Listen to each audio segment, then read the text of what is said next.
మిథిలా నగర వీధుల్లో డప్పులు కొడుతూ సీతమ్మ స్వయంవరం గురించి చాటింపు వేస్తున్నారు. సభ మధ్యలో భారీ ఇనుప చక్రాల బండిపై మెరిసిపోతున్న శివధనస్సును ఉంచారు.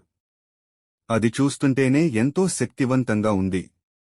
ఈ వార్త విని దేశదేశాల నుండి బలవంతులైన రాజులు, వీరులు మిథిల వైపు తరలివచ్చారు. స్కూల్లో ఏదైనా కష్టమైన పజిల్ ఉంటే దాన్ని ఎవరైతే పూర్తి చేస్తారో వాళ్లే విన్నర్ కదా. ఇక్కడ కూడా అలాగే శివధనస్సును ఎత్తే వారే విజేత. రాముడు తన గురువు విశ్వామిత్రుడితో కలిసి అందమైన మిథిలా నగరానికి చేరుకుంటారు.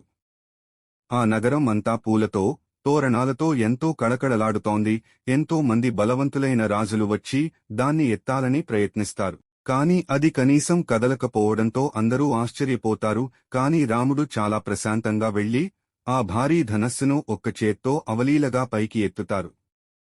సభ అంతా జయజయధ్వానాలతో నిండిపోతుంది. Follow for more Bala Ramayanam.